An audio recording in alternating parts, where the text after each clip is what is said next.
Télé-Antilles, Jean-François Saint-Louis, le Radio Show. Bel bonsoir, bel bonjour, les mamans et la belle bonsoir, bel bonjour. Très heureux de vous retrouver comme d'habitude pour votre émission le Radio Show. C'est gaieté de cœur et le sourire aux lèvres qu'on se retrouve comme d'habitude. Ça fait super plaisir de vous retrouver le Radio Show. Mesdames et messieurs, vous ne pouvez pas vous imaginer la joie, mais vraiment la joie. Mon content parce que je reçois déjà une amie de cœur, c'est ma sœur de cœur. Et puis mon grand frère, le pasteur, il dit alors, la politesse veut qu'on commence avec les filles, mais je voudrais quand même revenir sur notre pasteur, notre star. Bonsoir pasteur, bonjour, Cécile Léocaga d'émission. Bonjour mon ami. Bonsoir grand chef. Grand chef. Alors, rapidement, tu as vu là, on va présenter tout à l'heure l'invité, oui. Mais c'est une femme extraordinaire. Nous avons, mesdames et messieurs, la chance d'avoir une femme sur le plateau et ça fait super plaisir. Merci. Mais merci mon Dieu. Elle est mannequin. Oui. Oui, Superman. Alors, rapidement, pasteur, pour te présenter, parce que notre invité ne te connaît pas trop, j'aimerais que nous fassions comme d'habitude un résumé. Qui es-tu, pasteur? Tu fais quoi? Déjà, tu es pasteur. Je suis déjà pasteur et dans la grâce de Dieu, c'est moi qui apporte les réveils en Guadeloupe. Et je suis parmi les premiers pionniers à prêcher ici à Paris, et parmi les Africains, les premiers qui ont prêché dans les métros parisiens. Donc, autant là où il n'y avait que Salvara, j'avais que 3 églises chrétiennes ici. Oui. Donc, je suis l'un des vétérans. D'accord, le vieux parmi les vieux. Alors, il faut savoir que tu as une église donc en Guadeloupe et une ici en France. Voilà, en France. Avec beaucoup de gens qui te suivent sur le réseau. Alors, pour savoir, TikTok, il y a combien de personnes qui te suivent, pasteur? Maintenant, on a dépassé demi-million, on est maintenant à 650 000. Waouh. Ouais. Et tu le vis comment, cette popularité? Parce que tu es un pasteur, je le dis souvent, 2.0. Oui, tu es très connu. Je suis choqué parce que je ne savais pas franchement, que TikTok était aussi puissant. Parce qu'en Guadeloupe, je vais à Leader Price, les caissières me reconnaissent. Je ne savais pas que c'était aussi présent, quoi. Et surtout, les mamies même sont branchées maintenant. Est-ce que la religion est présente aux Antilles avant de retrouver notre invité? Je vous la présenterai, mesdames et messieurs. On reçoit une grande dame, c'est ma sœur de cœur. Est-ce que en Guadeloupe, Martinique, puisque tu connais, est-ce que la foi est présente? L'Antillais, par essence, est croyant. Ouais. La culture antillaise, tout. De toute façon, ils sont africains d'origine, donc ils ont hérité de cette croyance. Vous allez rarement trouver un Antillais athée. Ils croient tous en Dieu, au surnaturel. Alors, tu as reçu, vous le dites souvent dans vos termes, dans vos mots, Jésus, l'appel de Jésus est arrivé comment pour toi, pasteur? Rapidement. Moi, c'est à l'âge de 8 ans, qu'une sœur catholique charismatique avait prophétisé sur ma vie. Et c'est depuis lors que je commençais à servir Dieu. Jusqu'aujourd'hui, à 56 ans, malgré ma barbe blanche, je me suis dit, en cas servi bon Dieu jusqu'aux dernières secondes de ma vie. D'accord, il a changé ta vie. Tu as fait un gros buzz également sur Internet. Je te remercie puisque j'ai partagé également cette vidéo. Tu faisais une différence entre le Martiniquais et le Guadeloupéen. Tu t'es fait également des ennemis. Il y a des gens aussi qui ont été très très durs avec toi. Ce pasteur raconte n'importe quoi, c'est un fou. Mais tu les connais quand même, les Martiniquais et les Guadeloupéens. En cas de ces problèmes annexes là, nous, les Afros, on n'est pas habitués avec la démocratie. On ne sait pas discuter sans insulter, on ne sait pas discuter sans mépriser, on ne sait pas faire la part des choses entre les idées d'une personne et la personne. C'est-à-dire on a le droit de ne pas être d'accord. Oui, on a le droit d'être d'accord entre ennemis. Mais chez nous, les Afros, quelqu'un pense pas comme toi, tu le prends comme un ennemi, tu rentres dans sa vie privée. Malheureusement, comme on dit, certaines personnes disent, la démocratie, c'est un pays étranger aux nègres. Ah ouais? Mais oui, vous allez voir même en politique aux Antilles. Il y a des gens pour cette vidéo, pasteur, qui t'ont allumé ou pas? C'est-à-dire, est-ce qu'il y a des gens qui t'ont dit, ouais, mais tu racontes n'importe quoi? J'ai vu un peu les témoignages, c'est dur quand même. Il y a des propos violents quand même. Ce qui m'a touché, c'est que beaucoup de Martiniquais ont dit que c'est vrai. Et tu as dit que le Martiniquais, en fait, est hypocrite. Tu l'as dit clairement. Alors, le Guadeloupéen est route. Mais c'est pas pasteur, c'est ça que tu as dit. Tu as dit que le Guadeloupéen est route et le Martiniquais est hypocrite. Non, là, quand je dis le Martiniquais est hypocrite, c'est le raisonnement que j'ai entendu des Guadeloupéens. Et quelque part, il y a une part de vérité. Bon, est-ce que le mot hypocrite, c'est un peu trop fort? Je peux dire plutôt diplomate, le Martiniquais. Okay. Il est plus diplomate, c'est-à-dire qu'il n'est pas d'accord avec toi et tu le diras différemment et puis autrement. C'est un peu différent de l'hypocrisie. Okay. Alors, tout seigneur, tout honneur, mesdames et messieurs, on va annoncer. Moi, femme, c'est dommage, nous pas ni t'emmailler, mais moi, j'aime beaucoup cette femme, vraiment d'une classe. On va la présenter, enfin, ouf, on y arrive. Ah, mais Sandrine, laisse-moi la présenter, s'il te plaît. Sandrine Davidas. Wow. Bonjour Jean-François, bonjour aussi à notre pasteur. Oui. Sandrine, tout le monde te connaît en France, tu es une ex-coiffeuse.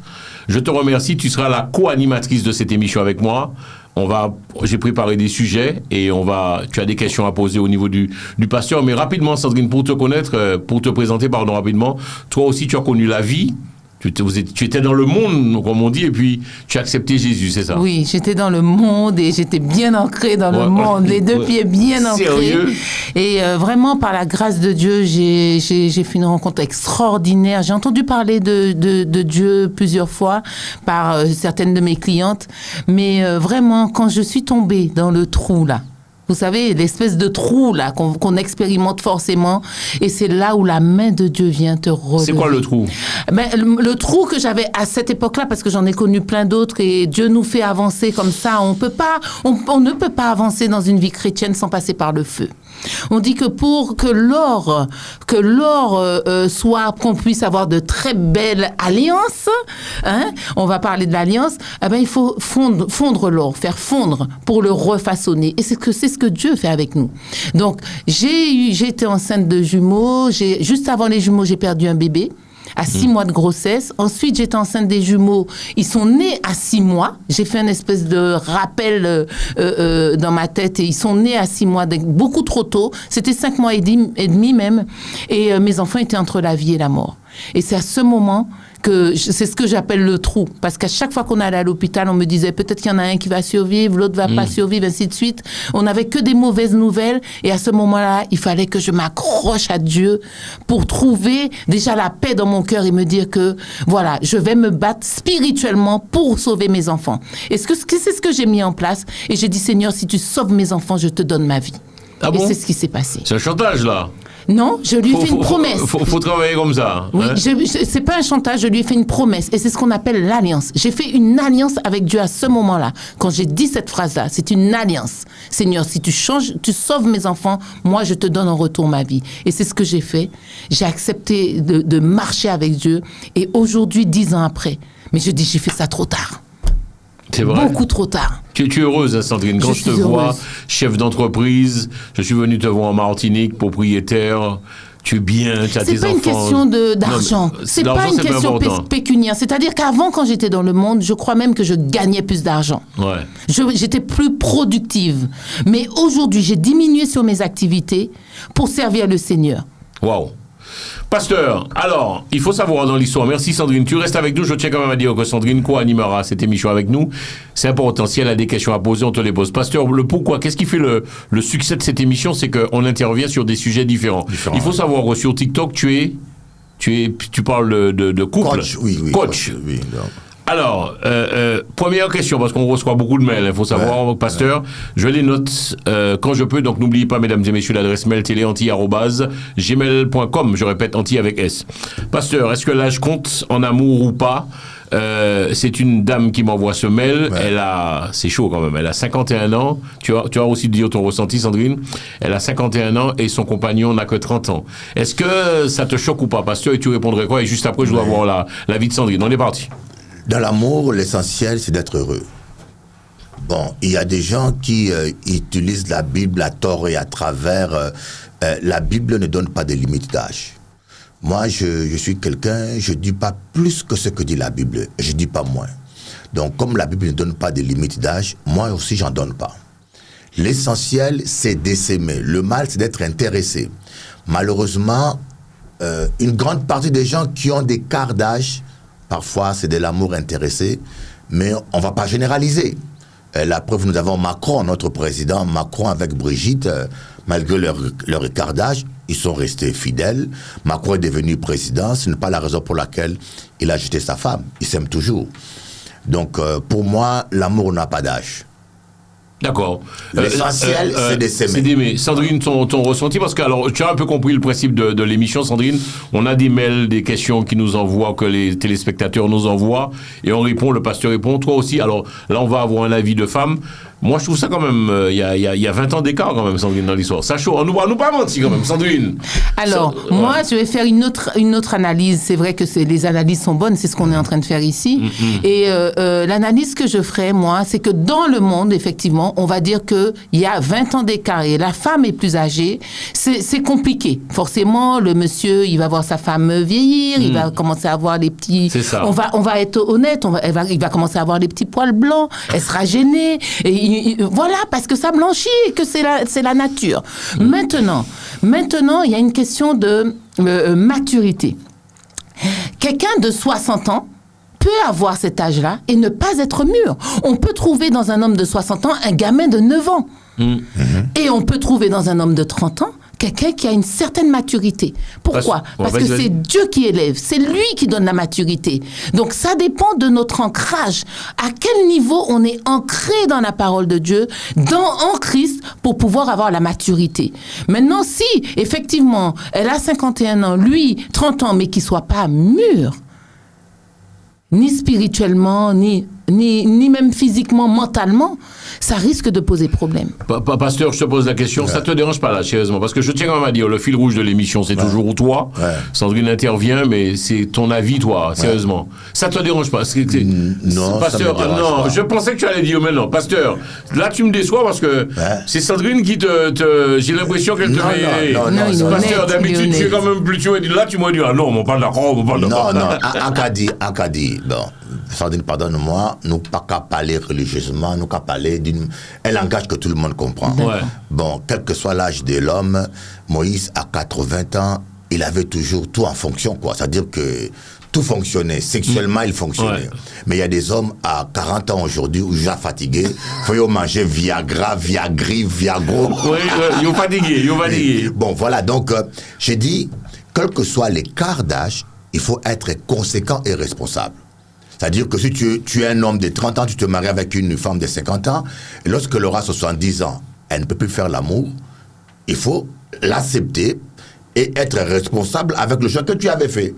De même aussi, une jeune femme de 20 ans, tu te maries avec un homme de 40 ans, si dans 20 ans, ça ne fonctionne pas, tu dois assumer ton choix.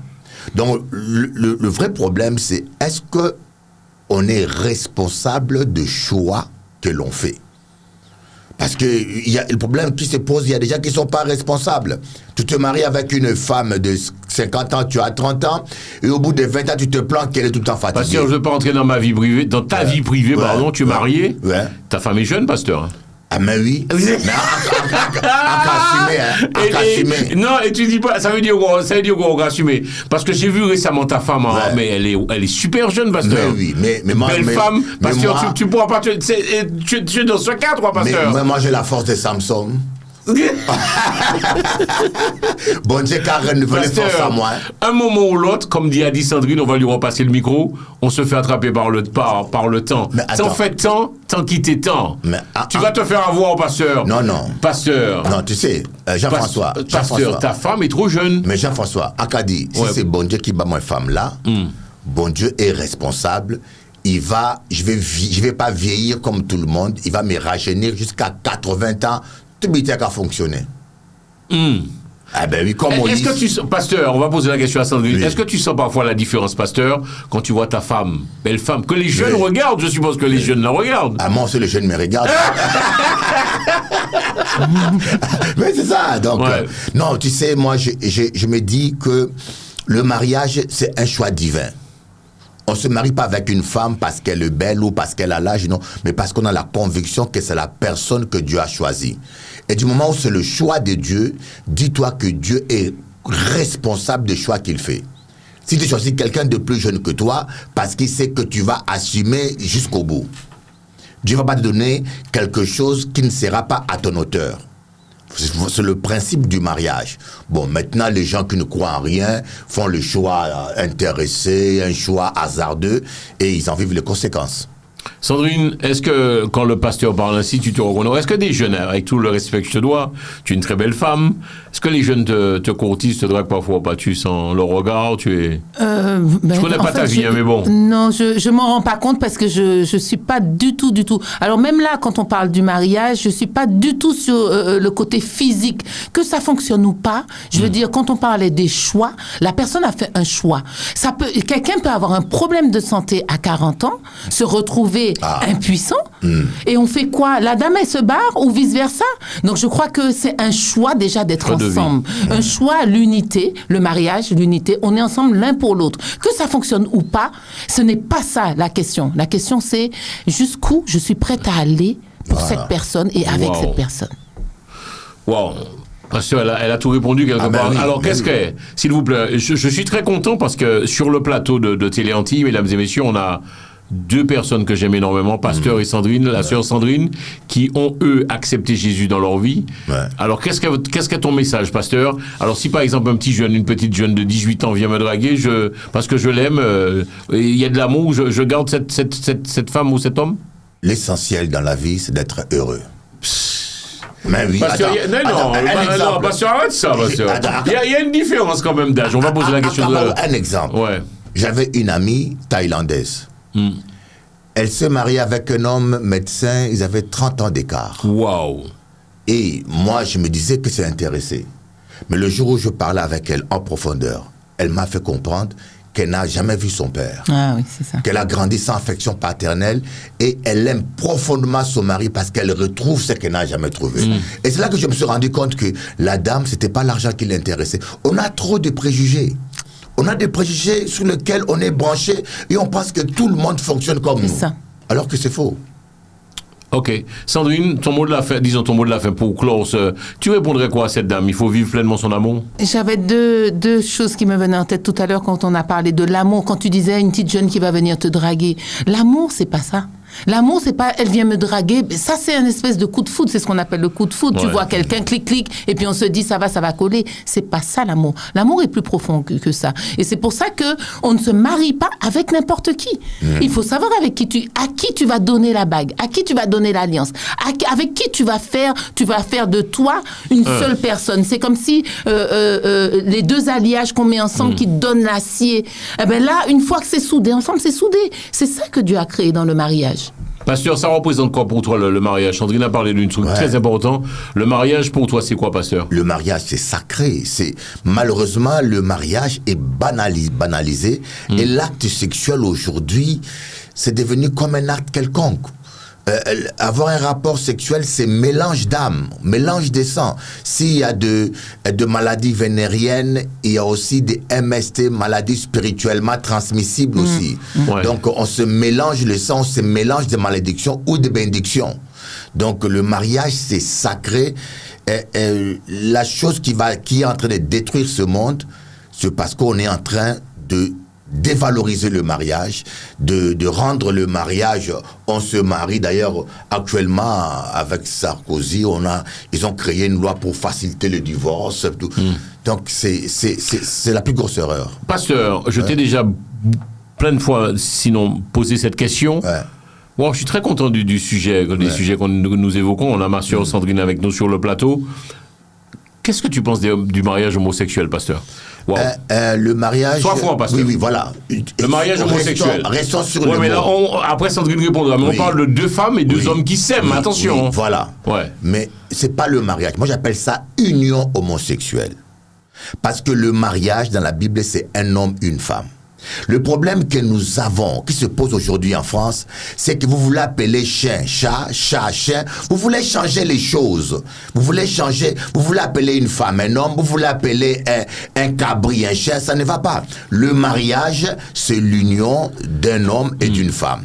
Par contre, l'union homosexuelle, moi j'ai dit, ils ont droit, si. On est dans un pays de droit. Je peux ne pas approuver cela moralement, mais ils ont droit de leur faire, juridiquement de faire leur vie. Mais on ne peut pas appeler ça mariage. La sœur Sandrine, Davidas, je précise, mesdames et messieurs, tout le monde m'a Paris, tout le monde m'a la France. Vous vous rappelez de Sandrine, notre coiffeuse qui, des années durant, a travaillé ici en France. On l'aime beaucoup. Sandrine Davidas, qui ressent-tu le mariage homosexuel? On nous parlait, je te vois sourire. Ça, c'est la vie. Oui, c'est la vie, c'est la vie. Alors, le mariage homosexuel, ça te dérange? Comme a dit le pasteur Élie. Oui, le pasteur Élie, oui, parce que nous, on peut pas. En fait, le mariage vient d'une création. On sait d'où on vient, et c'est vrai, je peux pas dire que ça ne me dérange pas. Si je n'avais pas connu la Bible, oui, mais sur la Bible, effectivement, le mariage était établi pour un homme et une femme. Pas des gens de sexe opposé, pas quelqu'un du même sexe. Maintenant, effectivement, les gens, ils ont leur attirance. Moi, j'ai envie de dire, pour avoir connu ce milieu-là, dans ma vie d'avant, j'ai envie de dire que... Parce qu'il faut savoir que tu es coiffeuse. Oui, je suis coiffeuse. Donc, tu as rencontré du monde, J'ai rencontré du monde, moi-même, j'ai fréquenté du monde. Il n'y a pas de souci, on est libre, on parle, il n'y a pas de problème, tu sais. Je ne coupe rien dans l'émission. Non. Ne m'appelez pas après, oui, je vais couper telle partie. Non, j'ai connu, et à ce moment-là, j'étais bien, je pensais que c'était ça. Mais quand j'ai donné ma vie à Dieu, que j'ai commencé à lire, à comprendre, quand l'Esprit de Dieu est venu témoigner à mon esprit ce qu'il voulait que je reçoive, j'ai compris que, en fait, c'est pas Dieu qui a instauré ça, c'est pas lui qui a instauré. Sandrine, tu es en train de me dire, en gros, il y a des femmes qui te draguent. J'ai toujours été draguée, j'ai même... oui. Alors, on va en venir, on va en parler, puisqu'on en parle et qu'on est libre. Moi, je suis pas, j'ai pas envie de... je suis pas là pour, on n'est pas là pour cacher. Mais en gros, tu as connu le monde lesbien. J'ai connu le monde, j'ai connu le monde lesbien. Oui, avec des copines, on organisait même des soirées homosexuelles. Il n'y a pas de souci, on était dedans. Mais tout ça pour dire que aujourd'hui... Dieu a changé ta vie, Sandrine. Dieu a complètement transformé ma vie. Il est venu il m'a expliqué. Mais c'est quoi? Tu reçois un texto, il te parle, mais je comprends pas. Il m'a expliqué. Alors, je finis et je t'explique après comment. Il m'a expliqué d'où j'étais, pourquoi j'étais là. Qu'est-ce qui a fait dans mon enfance, dans mon passé, que je sois à ce niveau-là, à ce moment-là. Il m'a montré, voilà, telle blessure, telle chose, c'est pour ça que tu en es là. Maintenant, on va restaurer l'âme. L'âme, c'est le siège des émotions, des sentiments, des blessures. Tout ce qu'on a récupéré comme blessure dans notre enfance est logé dans notre âme. Et c'est pour ça que, même quand on veut changer, on n'arrive pas trop à changer si ce n'est pas l'Esprit de Dieu qui nous porte. Paul disait dans sa parole, Paul dit, le mal que je ne veux pas faire, c'est ce que je fais, mais le bien que je veux faire, je n'arrive pas à le faire. C'est ça qui est difficile. Mais on n'arrive pas à mettre le doigt sur la blessure qui nous a poussé à aller là. Il y a des gens, alors, puisque avec une amie, on fait du coaching, il y a des gens, des femmes qui te disent que moi, quand ma mère était enceinte, mes parents voulaient d'un garçon. Mais je suis arrivée fille. Ils ont toujours répété, on voulait pas d'une fille, on voulait d'un garçon. Elle a tout fait pour se changer, pour devenir garçon. C'est des blessures, c'est des souffrances. Donc, il faut aller en profondeur, aller chercher qu'est-ce qui a fait que la personne soit là à ce moment. Oui. Moi, ma blessure, c'était... J'ai vécu l'inceste petite. Et cet inceste-là m'a amené à me détourner un peu des hommes. Parce que je trouvais que... enfin, je me sentais pas à l'aise. J'avais été violentée. Tu n'aimais pas les hommes? Non, c'est pas que je n'aimais pas. Non, c'est pas un dégoût. Parce que ce que j'ai connu, c'est que je n'ai pas voulu... aller vers les hommes tout simplement parce qu'un homme m'avait violenté par le passé. D'autant plus, ma référence, mon père. C'est en acceptant Christ que j'ai compris que j'avais un autre père, le vrai, mon père. Et c'est avec lui que je me suis réconciliée qui fait que je sois la femme que je suis aujourd'hui. Heureuse avec rien. Heureuse en Christ. Amen. C'est Dieu qui a pansé mes plaies les unes après les autres. C'est lui qui m'a restaurée. C'est lui qui m'a maintenant amené à un nouveau niveau. Sandrine, elle dit quelque chose, elle vient confirmer ce que je t'avais dit. La première fois on avait l'émission, tu m'avais demandé, tu m'avais posé une question sur l'homosexualité. Je lui ai dit, dans la majorité d'entretiens que j'ai avec les homosexuels, il y a des blessures dans leur enfance. Oui, tu as dit ça. Elle vient confirmer. Il y a des blessures. Ce n'est pas quelque chose de naturel. Ce n'est pas naturel. Il y a des origines. Et on a constaté que ces gens-là ont subi des abus, d'inceste, qui expliquent qu'émotionnellement, ils ont été perturbés et ils ont pris une autre orientation. Bon, c'est pas du mépris, mais c'est la réalité. Non, c'est pas du mépris, on accepte, au contraire, on reconnaît. Ouais. On reconnaît. Et ce qu'il faut faire, c'est aider. Voilà. Est-ce que maintenant, Sandrine, tu as accepté Christ dans ta vie? quel est ton regard sur le monde homosexuel, le monde lesbien Mais je crois Tu que... ne juges plus, tu ne dis plus rien. Ah Tu n'as non, mais rien je à n'ai dire. jamais jugé, puisque Ouais. j'étais dedans. Je ne Ouais. pouvais pas juger. Et ça... Waouh. Waouh. Elle a plutôt compassion. Elle a plutôt compassion. Je suis ému parce que même limite troublé, copine, tu connais l'amour que j'ai pour toi. Tu dis clairement que tu as connu le monde lesbien. Mais Jean-François, on est amis depuis des années, tu sais. Wow. Je ne peux pas me tenir ici devant toi, dire que j'ai donné ma vie à Christ et venir mentir derrière ce micro en cachant des choses, en passé. essayant de tourner à côté. Et on revient à ce que le pasteur disait tout à l'heure quand il a parlé d'hypocrisie. Nous ne sommes pas des hypocrites. Il a parlé d'hypocrisie, c'est le mot qu'il a trouvé pour montrer à quel point nous vivons dans la lâcheté, dans la fausseté. Il faut qu'on soit honnête et vrai. Ce que j'ai vécu, c'est moi qui l'ai vécu. C'est la même personne en chair. Mais c'est plus le même esprit. Dieu est venu transformer mon esprit. J'ai compris des choses. Je suis quelqu'un d'autre.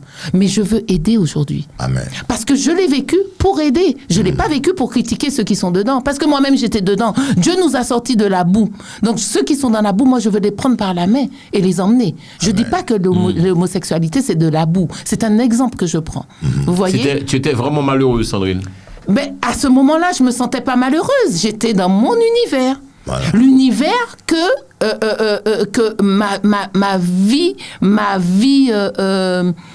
ma vie émotionnelle avait gardé, avait pensé, avait pris pour vrai. Parce que l'émotion, c'est... J'ai 52 ans, c'est aujourd'hui que je me bats avec le côté émotionnel, que je continue à me battre avec l'aide de Dieu pour m'en sortir. C'est un processus. J'ai donné ma vie à 10 ans à Christ. Il a réparé beaucoup de choses, mais il y a encore des choses qui sont encore à réparer. Tant qu'on est ici bas sur la terre, Dieu va œuvrer en nous. Il va travailler en nous pour nous transformer, pour nous emmener à son image. Pasteur, quand tu entends le témoignage de Sandrine, c'était même pas prévu, c'est une sœur, elle vient d'arriver, elle vient en Martinique, et je lui dis, tiens, je fais une émission avec le pasteur Eli, est-ce que tu veux te joindre à nous? Je sais que tu sais au Christ aussi. On ne peut que rester admiratif pour toi. Il faut du courage. Il faut du courage, et il faut une vraie conversion. Wow. Parce que c'est pas tout le monde, ça se voit que elle n'est plus fière, C'est elle ça. n'est plus susceptible, elle témoigne Christ. Elle dit d'où elle vient et c'est que Christ a fait pour lui. Et ça, c'est important parce que tous nos auditeurs qui sont dans le même... Oui, tous nos téléspectateurs qui sont dans le même cas qu'elle s'identifient et ils se disent aussi, ah, si Dieu l'a aidé, moi aussi, ça peut m'aider. C'est très important. Mais pasteur, comment ça se passe? Parce que tu as reçu Christ, il est venu à toi. Sandrine, je la vois, mais parce que notre copine a beaucoup changé. Tu t'es connue, waouh! Tu dis, je crois même que je vais arrêter l'émission tellement que je suis troublé, je suis choqué même. Comment ça se passe? Il t'appelle, ça vient comme ça. Cet appel de Christ vient comment, pasteur? Oui. Pourquoi moi il m'appelle pas? Mais toi, il t'a déjà appelé, mais tu résistes. Amen. Non, mais pourquoi il m'appelle? Pourquoi? C'est quoi? C'est un texto que vous recevez? C'est quoi? Non, mais je comprends pas. Parce que je vais être franc avec vous, quand je vois Sandrine, je suis admiratif. Elle a changé. Ma copine a changé. Pasteur, c'est quoi? C'est quoi? Qu'est-ce qui se passe, pasteur? Mais tu sais, Dieu agit dans la simplicité. Les gens ont toujours tendance à aimer les choses sophistiquées. Le fait seulement d'entendre la parole de Dieu et de l'accepter, de croire à cette parole, d'accepter que Jésus-Christ est le Fils de Dieu, et de vouloir changer, de l'appeler au secours, la transformation commence par là. C'est aussi simple que ça. Mais les gens aiment les choses compliquées. Il faut qu'on te plonge dans l'huile. Il faut que tu cours tout nu autour du terrain. Comme les marabouts disent aux gens, va à minuit, tout nu à la plage, pousse un hurlement, jette une banane. Alors là, il croit qu'il y a des effets. Mais Dieu, il est dans la simplicité. Et je me dis, le fait que tu sois là, qu'il y a eu 2 enfants de Dieu qui te témoignent, ça prouve que tu es appelé un jour à devenir pasteur. Pasteur Jean-Louis. Non, c'est Louis, déjà. Non, alors même pas. Je ne vois pas, non. Quelle prophétie. Non, je vois pas. Je vois On pas, va non. sceller la prophétie. Non, je vois pas. Jusqu'à son accomplissement. Non, ça fait que jamais fait. Moi, je suis dans la rue, j'aime ma rue. Sandrine, comment ça s'est passé pour toi? C'est-à-dire parce que, tu t'en doutes, fil rouge de cette émission, c'est le pasteur Eli, mais je voulais absolument que tu témoignes parce qu'effectivement, tout le monde te connaît en France. J'ai connu Sandrine, tu avais 2-3 salons de coiffure, tu étais dans les soirées, qu'à monter, qu'à descendre, tu faisais plein de choses. Et puis un jour, j'apprends que tu es entré en Christ. Ça fait bizarre, ça. Et qu'est-ce qui s'est passé? Tu reçois un texto, un mail? Alors, ce qui s'est passé, c'était un 31 décembre. Et j'ai cru entendre qu'à la Saint-Sylvestre, ce qu'on demandait à Dieu, on pouvait le recevoir. J'ai entendu ça bien longtemps après. Bien longtemps après, j'ai entendu ça. Et je me suis rappelé que c'était un 31 décembre 2011. J'étais à une soirée, une fête de 31 décembre. Ça a été fait dans un château. Une soirée mondaine. Mondaine, oui. Et là, à minuit, quand les gens commençaient à dire bonne année, j'ai senti une tristesse dans mon cœur, mais c'était lourd, c'était triste. Et à ce moment-là, j'ai dit Seigneur, et là mes jumeaux avaient 1 an, ils étaient déjà sortis de l'hôpital et tout, ça allait beaucoup mieux. Et j'avais oublié la promesse et l'alliance que j'avais fait avec Dieu au moment où ils étaient hospitalisés 1 an avant. Et j'ai senti cette tristesse, c'était lourd, c'était pesant. Et quand tout le monde disait bonne année Sandrine, viens, on va, bonne année, j'avais pas envie de faire ça. J'avais pas envie de souhaiter la bonne année. J'avais envie de rester seule dans un coin. Et c'est ce que j'ai fait, je me suis retirée. Et là, dans mon cœur, j'ai dit, Seigneur, change ma vie. Wow. Comme ça. Seigneur, change ma vie. C'est tout. C'est ça qu'il faut dire. Alors, tous ceux qui auront de la télé, il faut dire Seigneur, change ma vie. Non, je vais donner un verset par rapport à ce que le pasteur Eli a dit tout à l'heure. Ça m'est monté et je vais donner ce verset-là. Mais je continue. Seigneur, change ma vie. Et ça s'est arrêté là. On a continué la soirée, on a dormi là, on a refêté le 1er janvier. Il y avait à boire, à manger, tout ça. Mais il y avait toujours cette tristesse. Et sur le chemin du retour, quand on est sorti de ce château le 1er janvier, je dis à mon mari dans la voiture, j'ai dit, tu sais, j'ai envie d'emmener les enfants en Martinique. Ils auront 2 ans en janvier 2000. Donc, on était en 2011. Donc, janvier 2012, ils auraient eu 2 ans. Et là, je lui dis, avant le 17 janvier, avant leur anniversaire, je vais partir en Martinique. Donc, je parle de ça vraiment 10 jours, entre 15 jours avant. Et je prends, mon mari me dit, si tu veux, ok. Je dis, je vais les emmener à ma maman et tout ça. Je prends un billet pour la Martinique. Je pars le 4 janvier. Donc, quelques jours après, 4 jours après. Et dans l'avion, au moment où on faisait la queue pour enregistrer, j'ai commencé à avoir des palpitations, mon cœur qui bat. Mon mari me dit, tu t'es trop donné, tu voulais nettoyer la maison avant, tout ça, viens, on va manger quelque chose, et puis ça ira mieux. Effectivement, on a mangé quelque chose, ça a été mieux. Et encore des palpitations. Dans l'avion, des palpitations. Je dis, waouh. Arrivé en Martinique, je dis à ma maman, je me sens mal, Donc on part aux urgences. Et là, on me garde à l'hôpital. Je devais repartir en Martinique, de la Martinique, le 10 janvier. Je suis sortie de l'hôpital le 14 janvier. Tout au long de cette hospitalisation, Dieu m'a parlé. Tu ne repars nulle part. C'est ici que je te veux. Tu m'as fait une promesse. Tu ne l'as pas honorée. Tu restes là. Et maintenant, tu écoutes ma parole, tu écoutes mes instructions. Dans un lit d'hôpital. Même la vieille dame, il y avait une vieille dame dans la chambre qui partageait la chambre avec moi. Cette dame-là était là parce que Dieu voulait qu'elle me parle. Cette dame m'a parlé. Catholique, comme il disait tout à l'heure. La dame m'a parlé. Elle m'a parlé, on a échangé. Et j'ai dit, waouh, Seigneur, c'est toi que je veux rencontrer. Le 25 mars qui suivait, j'étais baptisée. Amen. Waouh. Pasteur, c'est quelque chose quand même. Ah oui, non, ça veut dire que si Dieu a changé Sandrine, il peut changer tout le monde. Et qu'il n'est jamais trop tard dans la vie pour faire un coup de frein et changer de direction. Amen. Mais ce n'est pas que je mette en doute votre parole, parce que si je vous reçois sur notre émission, c'est que j'ai du respect, de l'amour pour vous, mais qui sommes-nous pour juger l'autre? C'est-à-dire que, mes pasteurs... Toi aussi, peut-être que tu es pasteur et tu es peut-être aussi, excuse-moi l'expression, quelqu'un de salopard, quelque part. Tu comprends ou pas? Mais parce que bon. Peu importe ce que quelqu'un peut être, la vérité reste la vérité. On ne parle pas de nous, on parle de Jésus. Jésus est le chemin et la vérité. Et je dis même à mes fidèles, ne vous appuyez pas sur moi, parce que je peux être debout aujourd'hui et demain je tombe. Appuyez-vous seulement sur Jésus, parce que c'est la seule personne qui ne vous décevra jamais. Ok. Comment qu'a dit, malheur à l'homme qui s'appuie sur l'homme. Sandrine, tu voulais dire quelque chose? Oui, je voulais dire quelque chose par rapport à ce qu'on disait tout à l'heure.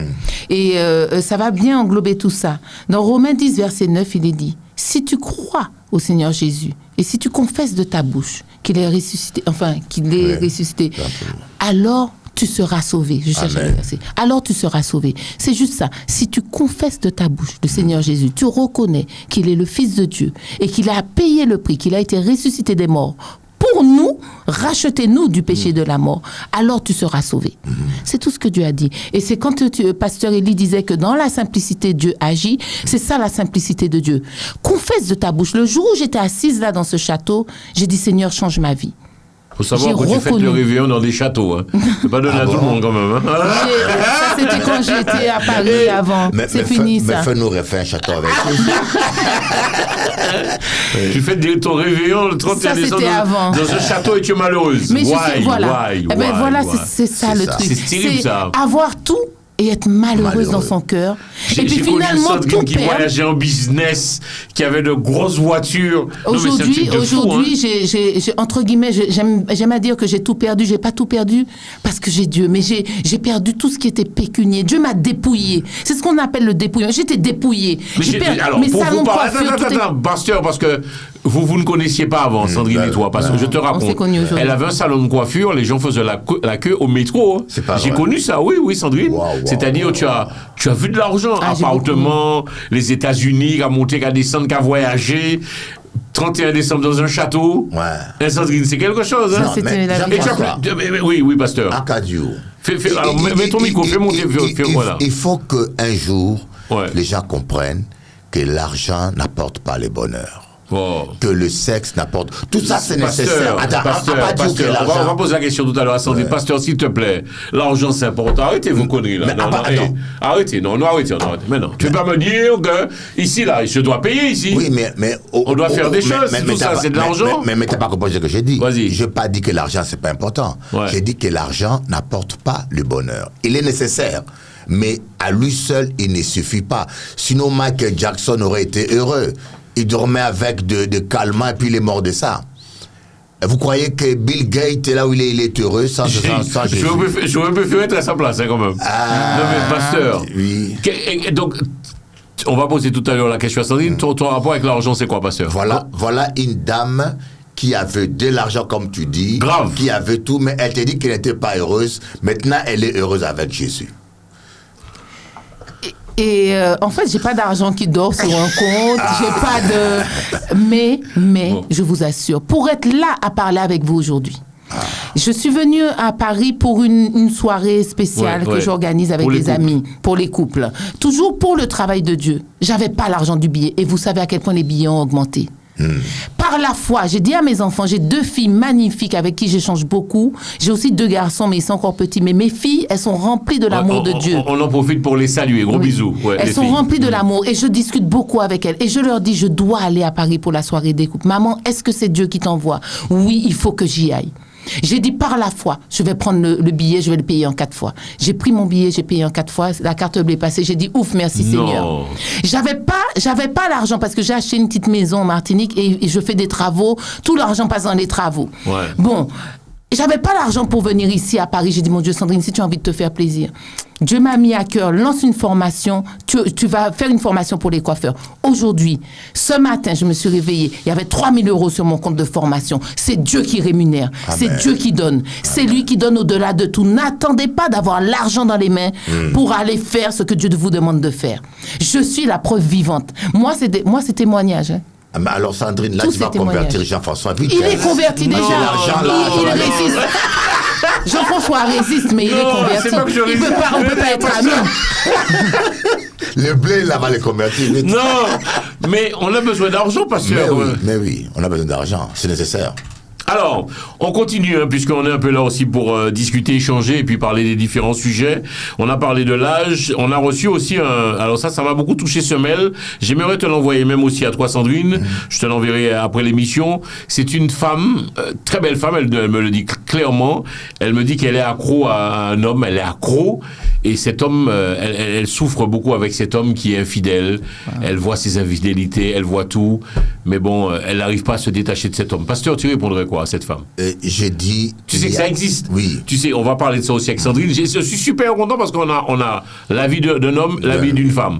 Pasteur, tu sais que ça existe les femmes qui sont accrochées à des mecs? Oui. Mais je dis les beaux gosses. Tu sais, je dis une chose. Dieu nous a créés libres.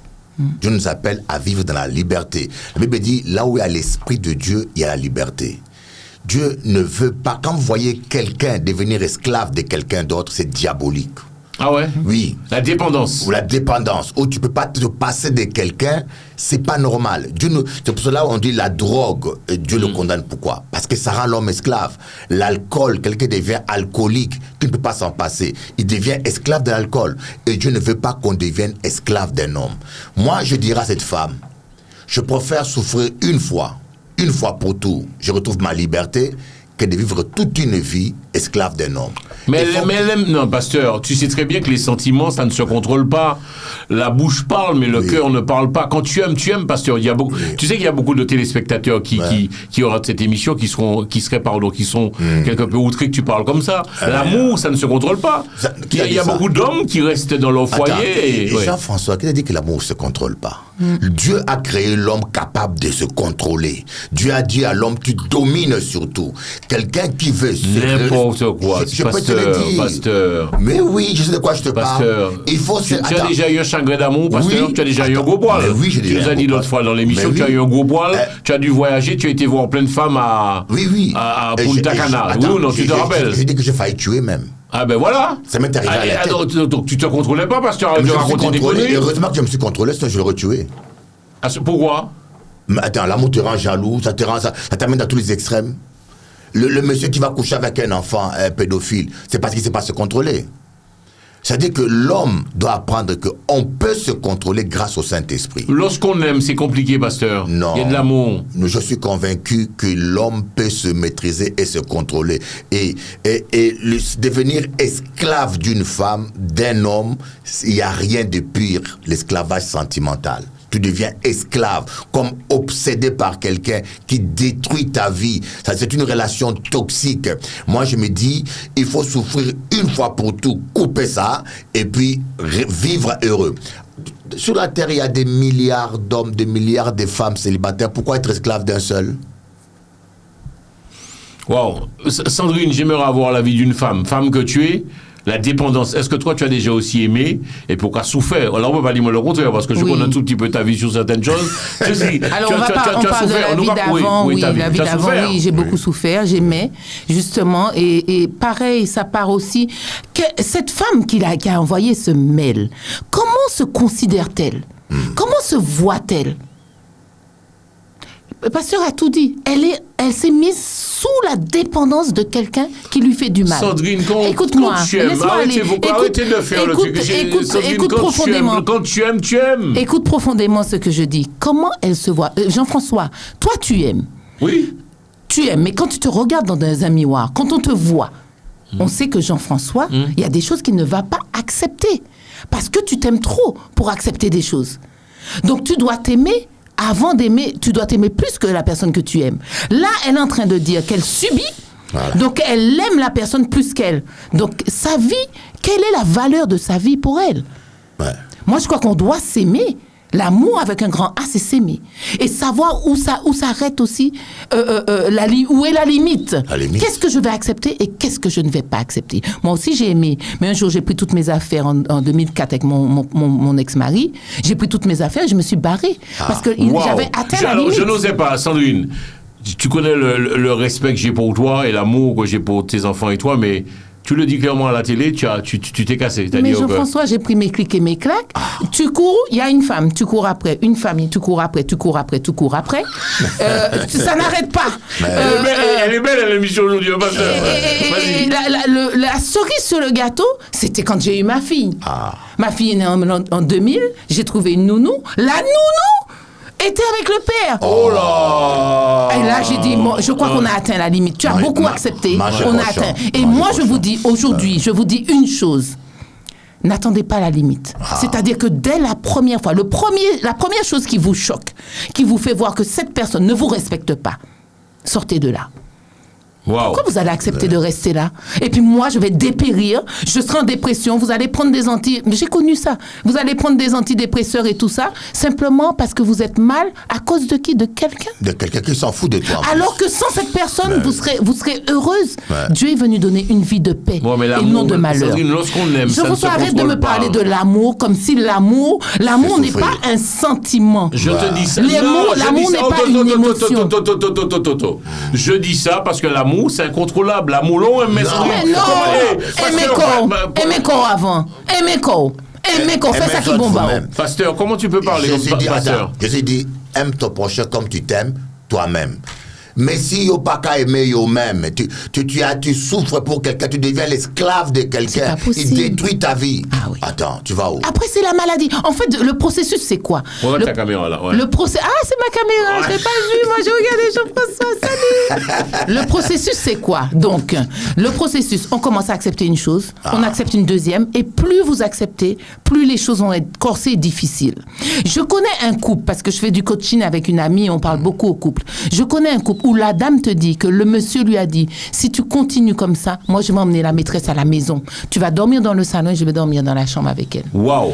Vous attendez que ça arrive? Tu es sérieux là? Non, je te dis ce qui se passe dans le monde. Dans le monde. Ça, c'est l'amour, ça? Non, excusez-moi. Alors, Sandrine, ton avis en tant que femme, toutes ces femmes qui auront l'émission, wow, mais je suis tellement content. Attends. Mettez messieurs dehors, mettez dehors. Attends. Toutes ces femmes qui auront l'émission, si vraiment le monsieur trompe une fois, faut pas pardonner, Sandrine. J'ai pas parlé de tromper ou autre. Je dis, ça peut être trompé, ça peut être l'adultère, mais ça peut être plein d'autres choses. Il y a une pression psychologique dans les couples. Le monsieur, peut-être qu'il va pas voir ailleurs, mais psychologiquement, il a servi sa femme. Voilà. Il n'y a pas que ça, il n'y a pas que l'adultère. J'ai vécu l'adultère, mais j'ai vécu aussi la pression psychologique dans le couple. Où vraiment la personne, tout son mal, il veut le mettre parce qu'il faut un bouc émissaire. Tout son mal, il veut le reproduire, le mettre sur vous, et c'est vous qui portez le fardeau. C'est ça. Mais non. Là, mesdames, je vous dis, dans cette émission, si vous sentez une pression qui arrive ici, cette pression-là que vous n'arrivez pas à contrôler, à gérer, qu'elle soit psychologique, qu'elle soit avec un pervers narcissique ou autre, je vous dis, prenez la bonne décision. Je ne vous dis pas de le faire partir, prenez la bonne décision. Celle qui fera de vous une femme heureuse, épanouie et en bonne santé. Alors là, pasteur, c'est une femme qui a parlé, toi, à ces hommes, parce qu'attention, vous êtes bien gentils, il y a des hommes aussi qui souffrent. Ouais. Pasteur, à tous ces hommes qui souffrent, caméra, tu leur dirais quoi? Est-ce que tu sens la pression? Oui, en cas dit, que ce soit homme ou femme, je fais le coaching, je dis, lorsqu'il n'y a pas l'amour, ça ne vaut pas la peine. C'est quoi pour vous l'amour? Parce que vous parlez, c'est quoi l'amour? L'amour supporte tout, l'amour pardonne tout, l'amour est serviable, l'amour est honnête. C'est-à-dire que même un animal sent que monsieur est méchant. Même un animal, même quand tu rentres dans une maison, l'animal sent que, même le bébé sent que ce monsieur-là est méchant.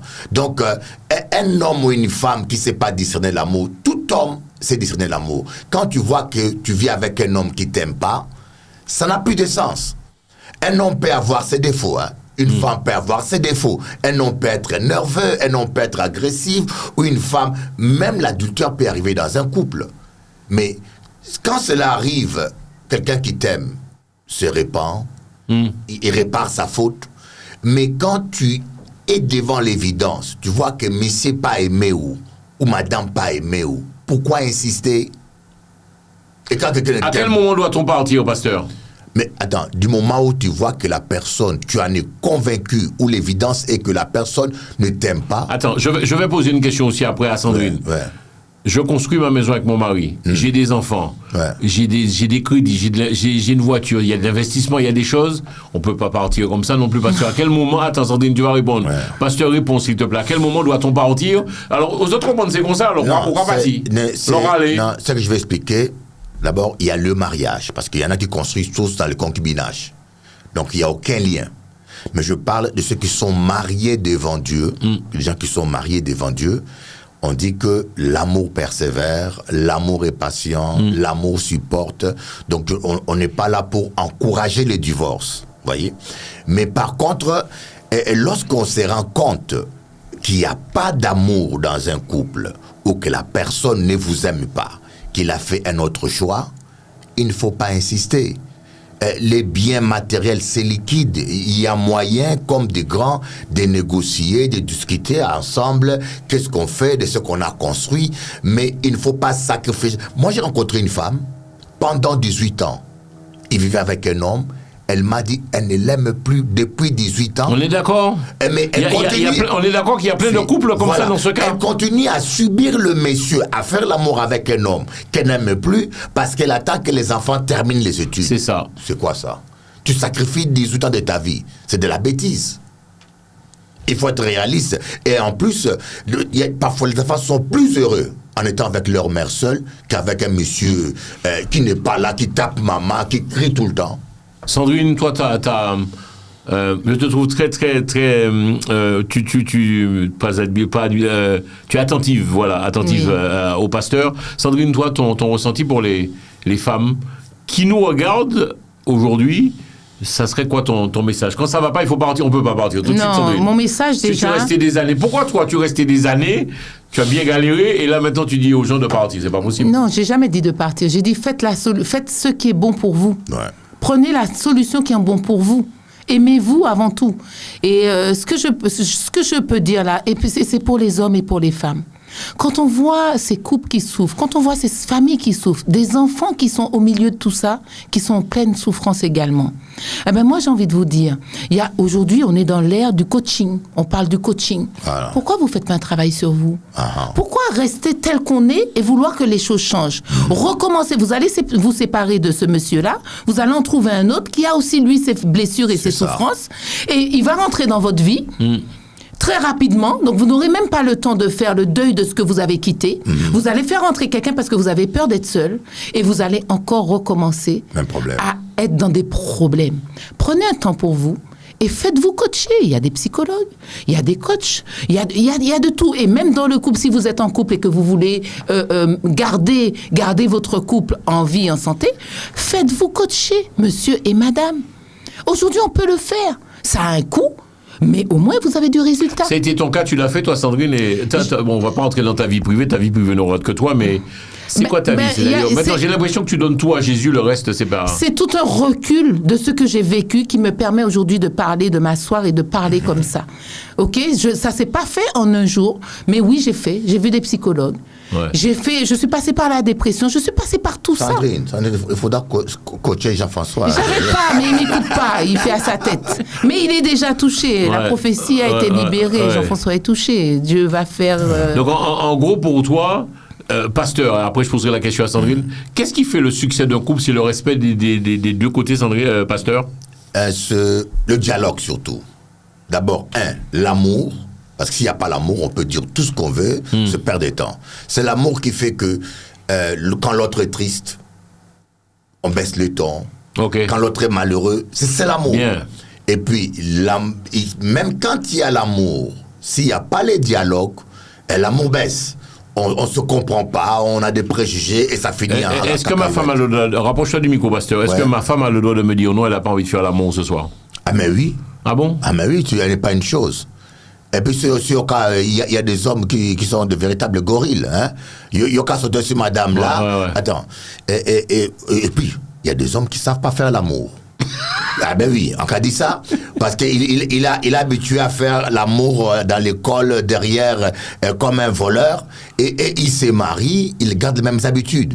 Il faut une éducation, comme on dit, coaching, sexuellement, il faut éduquer des hommes. Vous voyez des grands messieurs, des grands gaillards, il a 3-4 femmes, mais tous les 3-4 femmes sont malheureuses. Et vous vous dites, ah, monsieur fort, mais c'est pas fort. Tu as des femmes, pasteur, en toute honnêteté et sincérité, qui viennent te voir te disant qu'elles sont en souffrance, leur mari, leur conjoint ne sait pas faire l'amour convenablement, mais oui. Elles souffrent? Mais oui, parce que l'amour, c'est quoi? Parce que le sexe est à 80%, si pas 90% psychologique. Ça se passe dans la tête, le sexe. Alors quand une femme n'a pas d'affection, quand une femme ne se sent pas aimée, mais elle devient froide. Tu peux sauter sur lui même si tu mesures, je sais pas, si tu as le sexe comme un éléphant ou bien comme un chihuahua, ça ne fait rien, elle est bloquée à l'intérieur. Donc l'amour, c'est d'abord, ça commence par l'affection, par l'amour. Tu peux pas passer la journée à dire à une femme, regardez comment elle est grosse, regardez comment elle est, et puis le soir tu veux le caresser. Mais, ouais, bien vu. Il y a une contradiction. Ils critiquent toujours leur femme. Voilà. Ouais. Et le soir, il y a venir faire, ou bien la femme est blessée, tu l'as trompée. Et ça, c'est fréquent, ça. Hein. Wow. L'homme trompe sa femme, la femme est blessée au fond d'elle, et tu veux tout de suite qu'elle va au lit et qu'elle accepte que tu le fasses l'amour. Il y a un problème. Il faut que ta femme soit guérie d'abord intérieurement, comme on dit la Sandrine. que son âme soit restaurée, et là, elle peut te recevoir. Donc, l'amour, c'est comme une série sur le gâteau. Le sexe, c'est la série sur le gâteau. Les gâteaux, c'est l'affection, la considération. Comme je dis, le préliminaire ne commence pas à minuit. Le préliminaire doit commencer à 6 heures du matin. Ah, doudou, je trouve que ton corps m'attire. Sandrine, je te vois sourire. C'est très vrai. Ça ne te dérange pas qu'on parle de sexe non, pas du tout. Ça fait partie aussi de Dieu a créé le sexe. Hein. Et toi, donc, en tant que femme, tu dirais quoi à ces femmes où il faut parler peut-être au mari quand ça va pas, quand elles ne se sentent pas bien? Mais il y a tout ce phénomène de communication dont le pasteur il y a parlé. Il y a plus de communication dans le couple. Les gens, une fois qu'ils sont blessés parce qu'ils sont tellement chargés, une fois que le mari a dit peut-être un mot, il n'a pas voulu la blesser, mais elle l'a reçu dans sa douleur. Donc elle est blessée, elle va faire la tête toute la journée. Tu fais la tête, tu n'as même pas envie de faire à manger pour ton mari, alors que à ce moment-là, si tu veux rétablir, tu vas dire chérie, tu veux manger quoi à midi? Qu'est-ce que tu as envie de faire? J'ai envie de te faire plaisir. Voilà. Mais nous, on a nous les femmes, hein, excusez-moi, hein, mesdames, hein, nous n'y mauvais manier. Hein. Ah. Nous n'y mauvais manier. Des fois aussi, oui, on est blessé, oui, tout ça, mais ayez de l'attention, justement, parce qu'il y a de l'amour. Quand on aime quelqu'un, on a de l'attention. On ne va pas tout le temps le rejeter. Les gens ont subi le rejet, ils rejettent dans le couple. À un moment, ça va foirer. Sandrine, le pasteur a parlé d'infidélité. Toi aussi, en tant que femme, tu as été victime, si tu permets le mot, hein, d'infidélité. Est-ce qu'à la longue, on pardonne ou pas, ou bien ça fait mal? Toutes ces femmes qui subissent l'infidélité, tu leur dirais quoi? Mais aujourd'hui, je regarde l'infidélité de haut et je me dis que c'était une bonne chose que je vive ça. Parce que c'est ce qui m'a amené à comprendre beaucoup de choses de la vie de l'homme, de comment il fonctionne, de comment nous aussi, les femmes, nous devons fonctionner. J'ai vécu dans un couple infidèle, mais j'avais ma part de responsabilité. Pourquoi? Je ne dis pas que mais j'avais une part de responsabilité. Dans la manière dont ça s'est déroulé. Pourquoi il a été ailleurs? Pourquoi? Qu'est-ce que j'ai fait? J'ai parlé tout à l'heure de mes blessures, j'ai subi l'inceste. Est-ce que j'étais totalement en osmose avec mon mari? Probablement pas.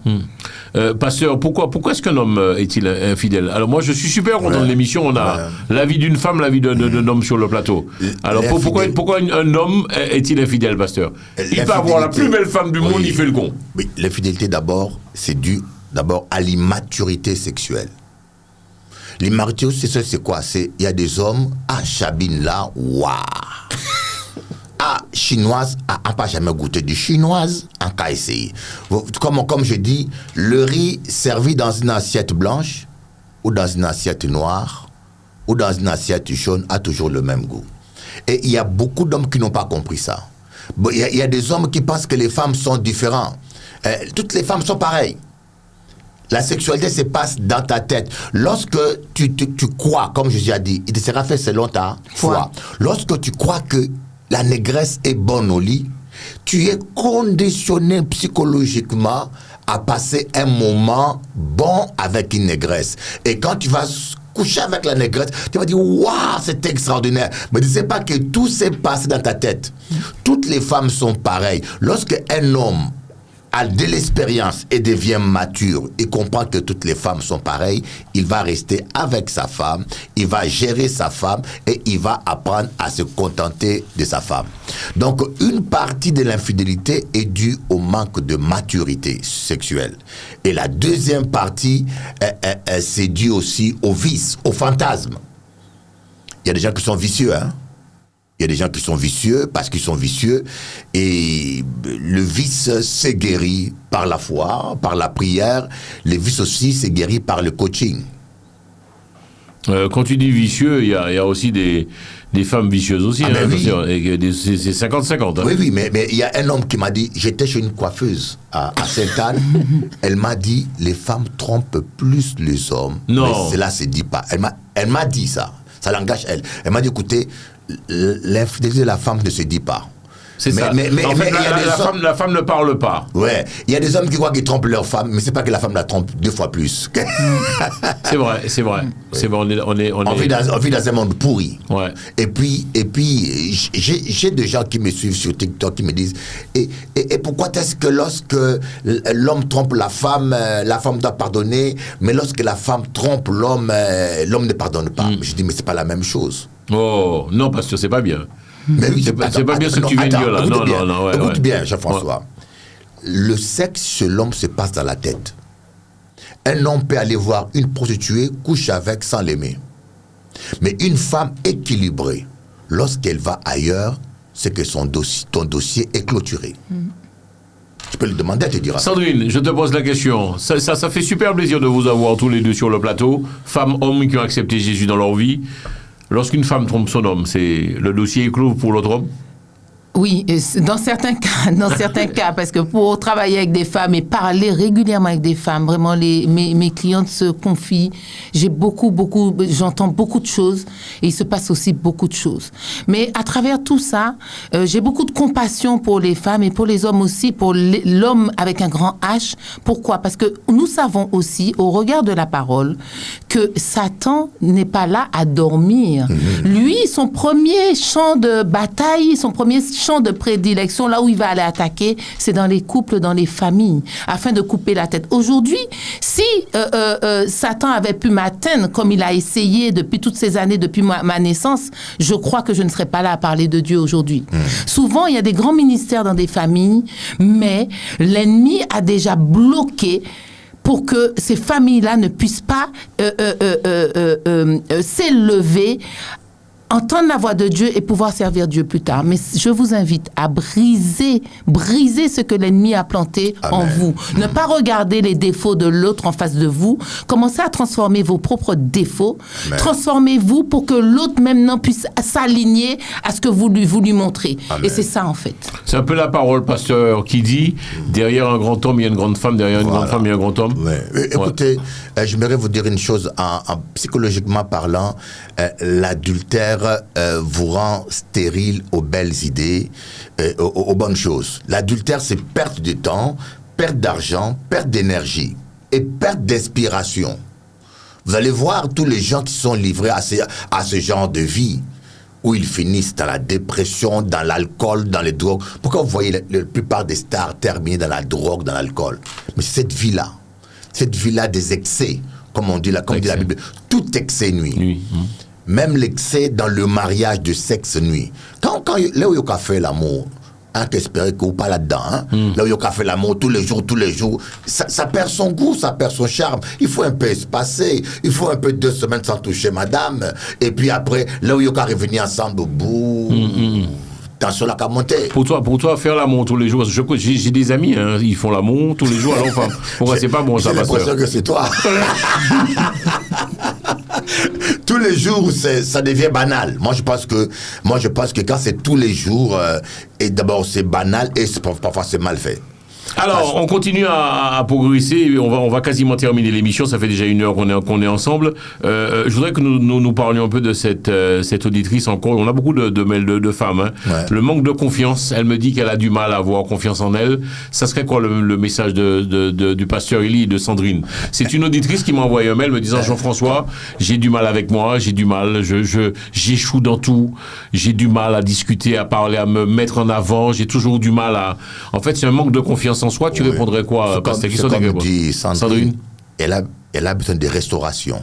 Parce que le manque de confiance en soi veut dire qu'il y a un mal-être au fond de lui. Et quand vous fouillez dans son enfance, peut-être qu'il n'a pas été considéré, elle a été méprisée. Et le feu même de douteux de soi bloque certaines capacités. Vous n'oserez pas faire ce dont vous êtes capable. Comme on dit, qui n'ose rien n'a rien. Voyez. Donc le fait de douter de soi, c'est un grand obstacle. Tu as toujours été un homme, tu as toujours été un leader, pasteur, parce que tu parles là. Oui. Tu parles devant des assemblées, tu as des églises, une en France, une en Guadeloupe. Avant, tu en avais une en Martinique. Donc en gros, tu as toujours été un leader, pasteur? Non, je n'ai pas toujours été un leader. Je suis devenu un homme grâce à mon père. Parce que j'ai été élevé par... Donc on est d'accord, c'est la base le plus important là dans l'histoire. Oui. C'est papa-maman. Papa-maman, parce que ma mère m'avait élevé comme une fille. Ah ouais? Ah oui, ma mère me cajolait trop et j'étais un petit peu lâche tout petit. Je suis devenu, et pourtant j'étais chrétien, mais j'étais lâche. Je regardais pas les hommes en face. Le jour où mon père est revenu avec ma mère, mon père a dit, il m'a envoyé faire la boxe. Non. Ah oui, il m'a envoyé faire la boxe. J'ai eu des coups, j'en ai donné et ça m'a rendu un homme. Et aujourd'hui, aucun homme me fait peur. Je peux regarder des hommes en face. Et c'est très important, un homme. Bon, il y a des problèmes dans l'âme aussi, mais on ne va pas tout spiritualiser aussi. Il y a des problèmes aussi. Un homme qui est flegmatique, qui ne fait pas du sport, qui est fainéant, c'est normal quand il est devant d'autres hommes. Et là, ils ont peur. Mais moi, j'étais en Colombie, dans des milieux où il y a la délinquance, là où il y a des groupes de délinquants, mais je n'avais pas peur. Parce que je sais que quelqu'un qui est à moins de 2 mètres de moi, qu'il ait un couteau, une arme, je peux le neutraliser. Donc ça vous donne une assurance. Un homme, moi je dis bien, un homme doit, il y a Dieu qui nous protège, mais un homme doit faire un peu du sport aussi. Donc en gros, pour toi, pasteur, tu as parlé d'éducation. Après, on va poser la question à la sœur Sandrine. Papa, maman, c'est important dans l'évolution de l'enfant? Mais c'est la base. C'est la base parce que moi, j'étais élevé que par une mère, mais je suis devenu comme une fille. Mais mon père, il m'a dit, va faire la boxe. Et je peux vous dire, quand je suis allé faire la boxe, le premier combat, j'avais toute la face qui s'est aplatie. Parce que j'ai ramassé des coups, les yeux ont gonflé. Quand je suis rentré à la maison, ma mère s'est mise à pleurer. Mon père a dit, voici maintenant tu es un homme. Waouh. Sandrine, une question. L'éducation, papa, maman, c'est important pour toi, c'est capital. Tellement important. Du micro, s'il te plaît. Tellement important. Bien, on le rapproche, et souvent, de tout ce dont on a parlé, souvent, on néglige les enfants, en fait. Ouais. Quand on a des problèmes déjà dans le couple, les enfants sont négligés. Et c'est ce qui fait la société qu'on voit aujourd'hui.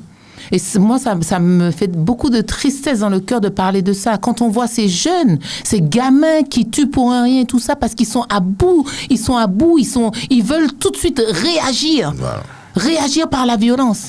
Et nous, les parents, nous avons une responsabilité. Nous avons une responsabilité qu'il ne faut pas prendre à la légère, que trop souvent nous prenons à la légère. Je pose souvent cette question à mes invités plateau. Sandrine, tu es pour les coups, comme on dit, le bâton maréchal, c'est-à-dire je frappe l'enfant, la ceinture, tout bien, parler, discuter, échanger. Ça m'est arrivé de frapper mes enfants quand il faut, ça m'est arrivé. Quand il fallait, maintenant ils sont grands, mais quand il fallait, oui. J'ai une de mes filles, je me souviens, un soir de Noël, elle avait 16 ans, elle a pris vraiment une raclée. Mais elle m'a poussée à bout. Et quand j'ai fini de la taper, et pourtant j'étais en Christ, j'étais rentrée, je commençais à connaître la parole de Dieu. Et quand j'ai fini de la frapper, je lui ai dit, c'est de ta faute. Parce que tu m'as donné l'occasion, à 16 ans, de te frapper, que ça ne t'arrive jamais plus. C'était un soir de Noël, ça a capoté notre réveillon de Noël, tout était capoté. Mon frère est arrivé parce qu'on avait des invités qui commençaient à arriver, qu'on avait invités.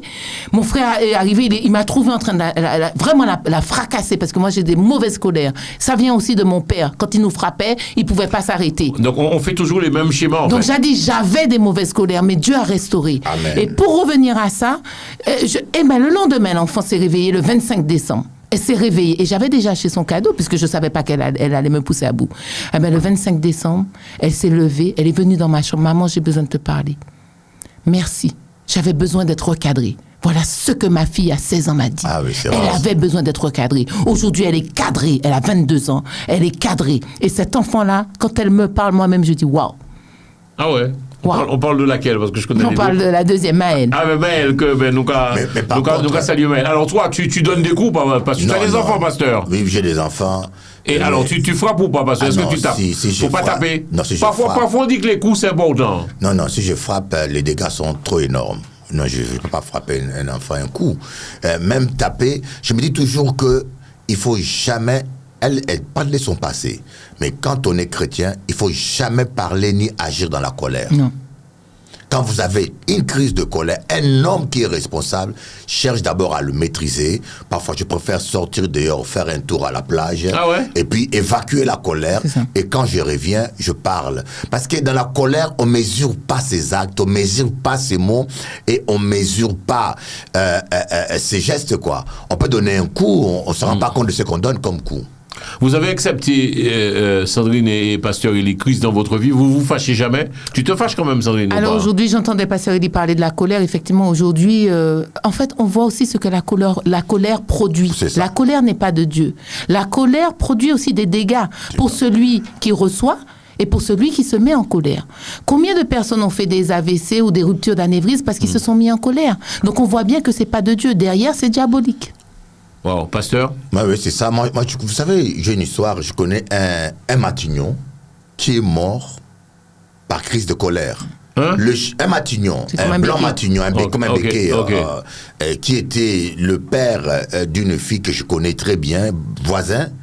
Il est mort, pourquoi? Parce que le chien du voisin a mangé sa poule. Le chien du voisin vient de son terrain, il a mangé sa poule, il a piqué une crise de colère, il est mort. À cause d'une poule.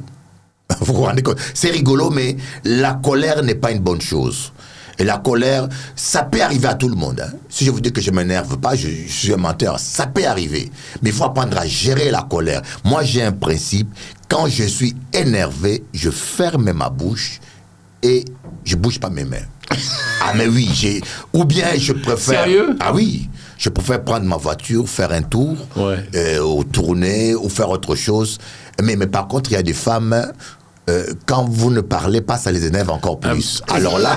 alors voilà, avant de boucler, on va parler de ça. On va poser la question à Sandrine. Elle a dit que les femmes elles aiment le conflit aussi. Il y a eu un même problème. Une dame m'a dit, je lui parle, il ne répond pas, ça m'énerve encore plus. Je dis, mais tu veux qu'il fasse quoi? Qu'il te casse la tête alors? Ouais. Quand quelqu'un... c'est un principe, parce que de toute façon, j'arrive pas à comprendre comment un homme peut donner un coup à une femme. C'est de la lâcheté. Moi, ça m'est jamais arrivé de taper une femme. Jamais. Jamais, parce que je me dis que c'est de la lâcheté. Une femme est un être sans défense. Donner des coups à une femme, ça veut dire que toi-même, tu es une femme. Sandrine, toi, face à la colère, comment tu réagis? Alors, tu as entendu le pasteur, il a dit, il se calme, il croise les bras, les mains, je n'arrive plus à me mettre en colère, en fait. Sérieux, pas fâché encore, j'ai vu ça. Je me mets plus en colère. En fait, j'ai appris ce qu'on appelle le lâcher-prise. Lâcher-prise, c'est lâcher. C'est-à-dire qu'aujourd'hui, j'ai rendez-vous avec Jean-François. Je ne peux pas arriver parce qu'il y a des embouteillages, parce qu'il y a ci. Faut le dire, c'est un vrai bordel pour t'avoir. Alors moi, je t'appelle la star, en fait. Hein. Non, mais entre nous, c'est un bordel pour t'avoir aussi. C'est un bordel organisé. Mais donc, je lâche prise parce que je ne me prends plus la tête à me dire, il faut... Des fois, l'homme a beaucoup de projets, mais ce sont les desseins de Dieu qui s'accomplissent. Amen. Des fois, je dis, aujourd'hui, je dois aller voir Jean-François, je dois faire ci, je dois faire ça, je dois faire ça. Mais finalement, si rien de tout ça n'est fait et que Dieu m'a conduit ailleurs, mais j'y vais. Sérieux? C'est comme, ben regarde aujourd'hui, je dois réparer mon portable qui bug, mais Jean-François m'a tellement invité que je dis, ben non, Seigneur, qu'est-ce que je fais? Ce matin, il me dit, tu vas là où je t'envoie. Donc il t'envoie me voir. Mais il sait que je dois t'amener tout à l'heure chez Apple.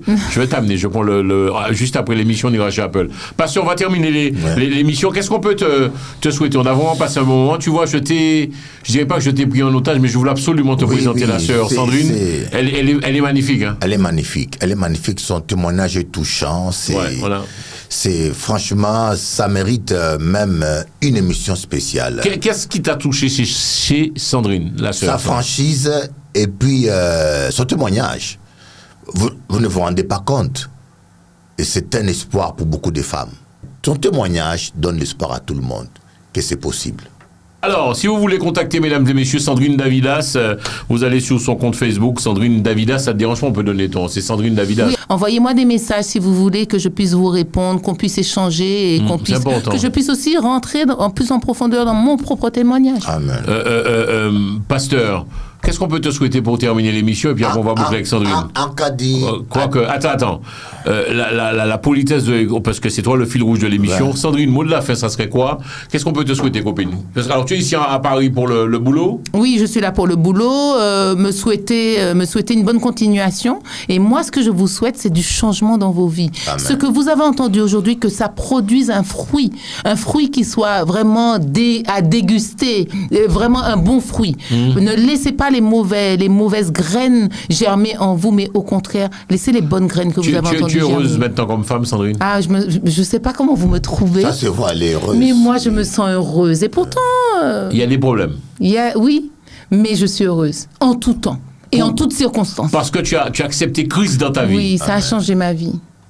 Oui, Dieu a changé ma vie. Totalement. Alors, faut savoir, mesdames et messieurs, que je vous explique, ce pasteur, écoute-moi bien ce que je vais te dire. C'est vraiment ma sœur de cœur, j'ai grandi avec elle, j'ai connu Sandrine, elle avait 18 ans, et je t'ai vu dans ton évolution de vie, les mariages, ceux qui n'allaient pas, bon bref, des enfants aussi, même la perte de ton enfant aussi, j'ai vécu ça, mais c'est vrai que tu as changé, hein. Tu es devenu, waouh, Jésus a changé ta vie, hein, Sandrine. Oui. Terrible ça. Avant, tu faisais tes 31 décembre dans des châteaux, tu nous l'as dit dans l'émission. Là, même si ça bon l'auto, il va dire voilà. Ah oui, des fois, j'ai même pas envie. Des fois, j'ai pas envie de fêter. J'ai envie de passer un moment dans la présence du Seigneur. J'ai envie de me retirer des fois et puis voilà. Pasteur, le fil rouge de l'émission, c'est notre star que vous retrouvez tous les soirs 20h sur Télé Antilles. Pasteur, qu'est-ce qu'on peut te souhaiter? Tu es déjà tombé amoureux de notre Sandrine, notre sœur Sandrine. Acadie d'abord, Acadie, Guadeloupéen, c'est route. Faut savoir. Martiniquais, c'est diplomatie. Non, tu as dit, on lui a posé la question au pasteur Sandrine, je sais pas si tu as entendu, est-ce qu'il y a une différence entre la Martinique et la Guadeloupe? Tu dis clairement, le Martiniquais est hypocrite, le Guadeloupéen est route. A pas dit Martiniquais diplomate, parce que moi, la route, c'est Guadeloupéen qui dit moi, ils sont hypocrites. Alors, moi, j'ai entendu, bon. Mais Acadie, une seule chose. C'est possible. Pour tous les couples en difficulté, pour tous les gens qui sont malheureux dans le mariage, pour tous les hommes homosexuels, lesbiennes, Jésus vous aime tel que vous êtes. Il était mort pour toi. C'est possible. C'est possible la restauration de l'âme. C'est possible de vivre autrement. C'est possible de vivre heureux. Accepte seulement Jésus-Christ. Il va t'aider. Que Dieu vous bénisse. Merci beaucoup, mesdames et messieurs. C'est ainsi que se termine ce radio show, dans l'espoir que vous aurez et que vous avez passé un bon moment. Nous prenons rendez-vous dans 15 jours. Émission enregistrée, donc nous allons de ce pas enregistrer la deuxième émission. Nous prenons rendez-vous dans 15 jours avec la sœur Sandrine et puis le pasteur Élie avec nous sur le plateau. J'ai plein de questions à vous poser pour la prochaine émission. Nous parlerons de la mort. Pasteur, deuxième émission, nous parlerons de la mort. Il y a une vie après la mort ou pas, pasteur? Ouais, mais c'est évident. Tu es sérieux là? Sinon, nous pas convertis. Pourquoi nous pas convertis? Il y a une vie après la mort. Mais oui. Ah bon, Sandrine, la sœur Sandrine, il y a une vie après la mort? Oui. Tu n'as pas peur de la mort, Sandrine? J'en ai eu peur, mais je suis restaurée. C'est vrai? Waouh, on en parle pour la deuxième émission, mesdames et messieurs. Kembe fort, Kembe solide. Merci pour tous vos mails. On reçoit beaucoup de mails. J'ai pas pu poser toutes les questions. Que voici que voilà, on vous les posera pour la prochaine édition. Je vous aime. C'est un peu la magie de la télévision. Je ne vous vois pas, mais on met ça tant pis. Merci de faire confiance à Télé Antilles, Télé PIA. À bientôt. Au revoir. Amen. Télé Antilles, Jean-François Saint-Louis, le radio show.